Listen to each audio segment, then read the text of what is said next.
Hello, Monetization Nation. Welcome back to another episode with Mitch Joel. In the last episode, we discussed Mitch's entrepreneurial journey and tectonic shifts such as COVID-19.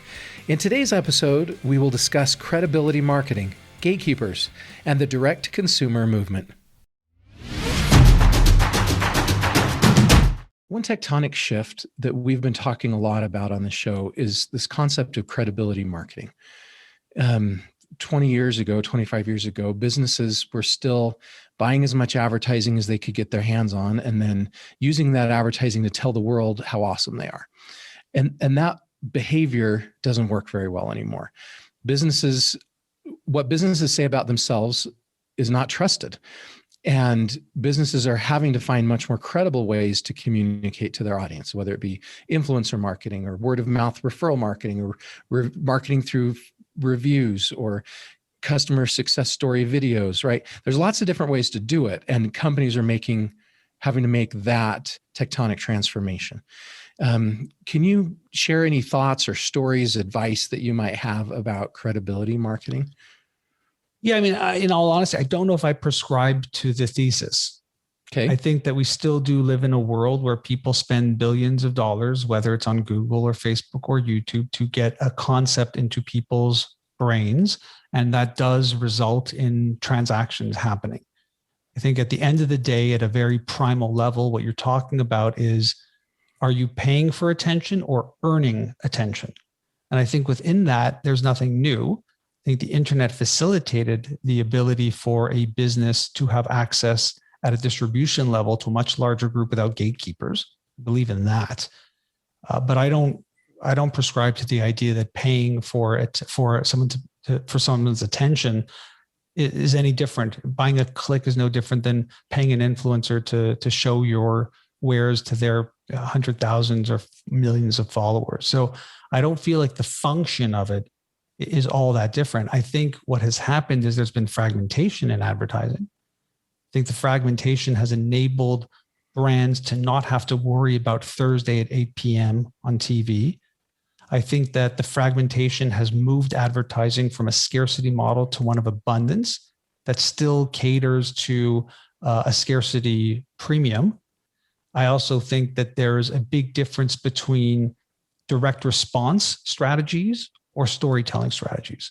So to me, that would be more of the kiddie corner to what you're saying. I don't know if I would call it credibility marketing so much as it being a thing where businesses have the ability to speak in a direct response way or in a storytelling way for businesses.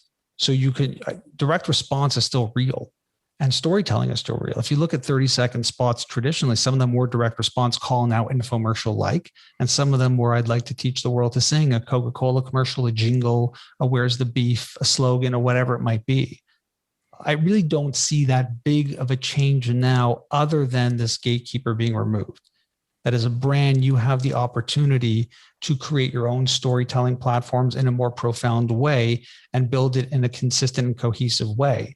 But what's ironic in what you're calling credibility marketing, and I would just call advertising, is if you really look at the split, like if I said to you, Nathan, what do you think the split should be between direct response and storytelling?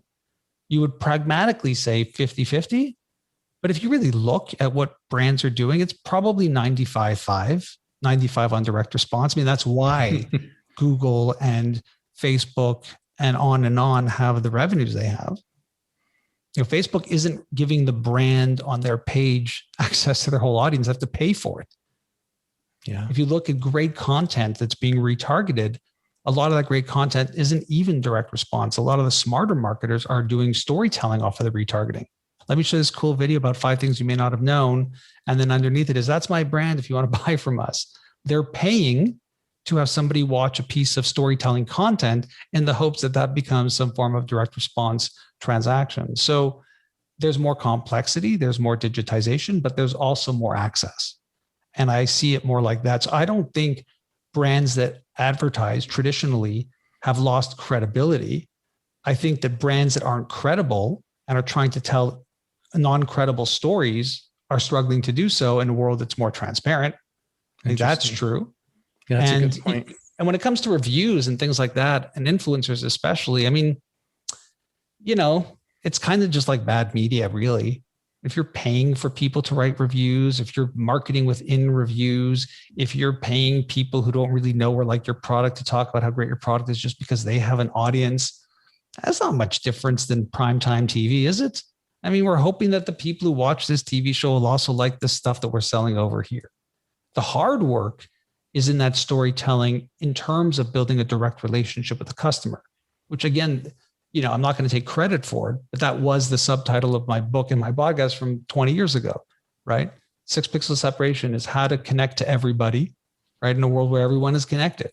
And it is about how you create those real relationships. It's the ability now for businesses to have authentic connections, real connections between real human beings. Yeah. So let's talk about that. Let's talk about 6 Pixels. Nice. This is how I was introduced to you is through this book. So in this world where everyone is connected, why do we need to connect our business to everyone? And how do we do that? What are your key takeaways from this? Yeah. I mean, I don't think you need to connect it to everyone. I think the idea is everyone is connected and you can be connected to everybody who might care about the things you're talking about. That was the bigger idea at the time. And again, the book came out, you have it in front of you, you can see the publishing date. It was a long time ago. Yeah, it's a long time ago. It's probably time to write a third book. And I think that the core of it is still true, right? This idea that we're 6 degrees of separation away from anybody. And during that time, we had the whole 6 degrees of Kevin Bacon. Yes. But this idea that digitization has made us all intrinsically connected is true. You have people becoming TikTok famous who do not live in LA, do not live in New York, aren't in London. They are in random parts of the US or Canada or Eastern Europe or wherever. And they, because of this technology, have access, a distribution platform without gatekeepers. So why is that important? It's important because if you're a brand, B2B, B2C, highly regulated, you can tell your stories in much more personable, dynamic, and interesting ways. It bores me to say that, to be honest, because I've been saying that forever. I was saying that before there was an internet. Okay, so this concept of getting rid of gatekeepers, you're referring to, in the past, there was the TV station and they were the gatekeeper and they decided what was on it. And now with this world where gatekeepers are removed, people can go directly to the company or directly to the content creator, the blogger, the podcaster, and have direct access to the information and the business. I'll simplify it for you, Nathan. I'll simplify it for you. Yeah. You can have a concept right now about what media means. And you can publish that concept in text, images, audio, video, short form, long form, instantly for free to the world. Will the world see it? I don't know, but you can. In theory, an idea posted to the internet has the hooks built into it to be viral, for it to go everywhere, for it to spread. We've seen really bad tweets do that. We've seen political leaders do that. We've seen comedians do it. We've seen people jokingly say something, have their foot firmly inserted in their mouth and lose their careers over that.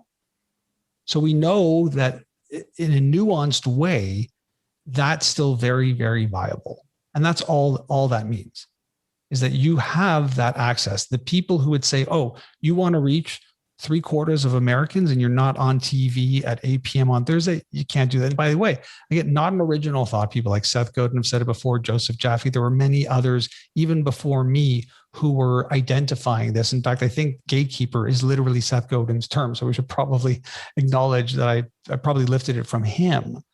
But it is the best way to talk about that. When I started my blog, I came out of that from music journalism.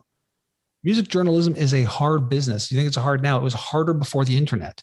I would write physical letters to magazine publishers and be constantly rejected. To break into that, to have something published that an audience sees with your name on the byline, was very rarefied air.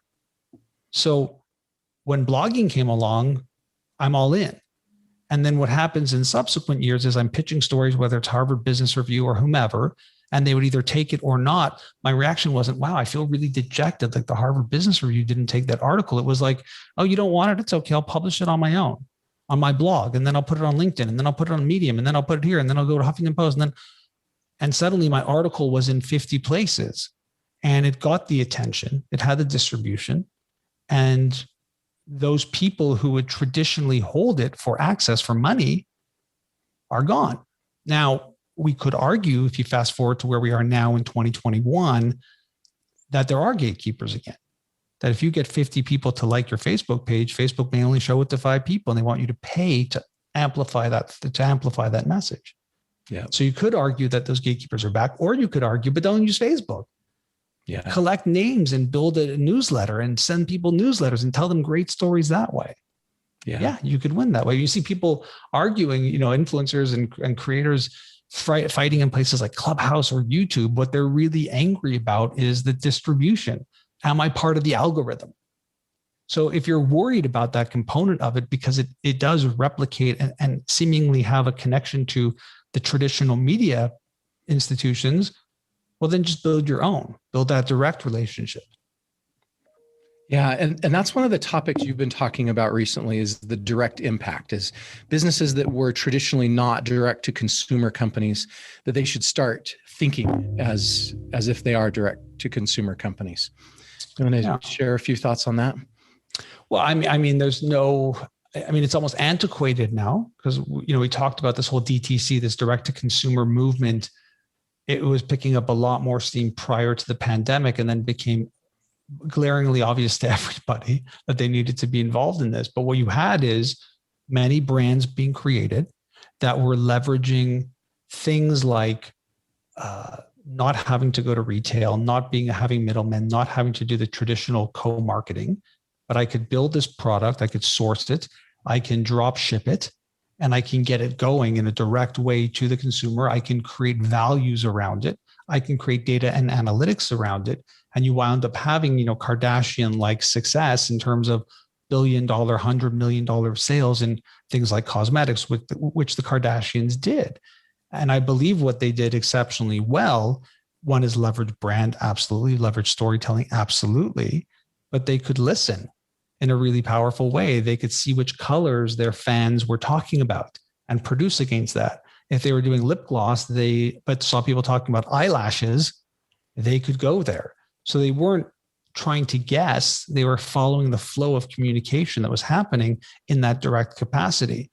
And then, of course, as it scales, what happens is they either get acquired by the traditional retailer that's trying to be in the space. They need to scale more, so they wind up taking, retail positions. Think about things like Warby Parker and how much physical retail space they now occupy.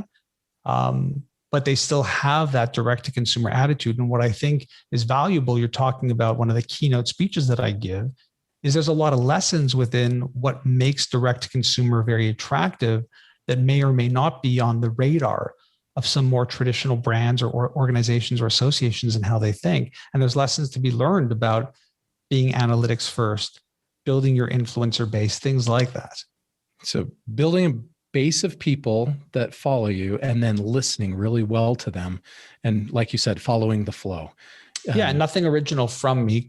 Kevin Kelly, again, from Wired, just Google 1,000 true fans and wrote about it, in a much more eloquent way than I could say. But it's true. If you can get 1,000 true fans, 1,000 true customers, the gateways open up.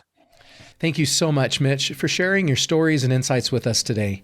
Here are some of my key takeaways from this episode. Number 1, advertising can still be a credible way to communicate with our customers. The way advertising has changed has simply made it harder for the uncredible business to hide.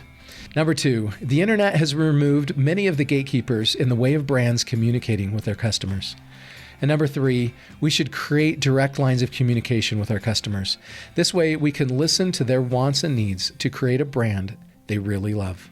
To learn more about or connect with Mitch, you can find him on LinkedIn or his websites, mitchjoel.com or 6pixels.com. And there's links to each of these sites in the blog post for this episode at monetizationnation.com. You can also get a free copy of my ebook about passion marketing and learn how to become a top priority of your ideal customers at passionmarketing.com. You can also subscribe to Monetization Nation on YouTube, Instagram, Twitter, our Facebook group, and on your favorite podcast platforms. Thank you so much for joining me for this episode, and I wish you success in leveraging the internet to change your business.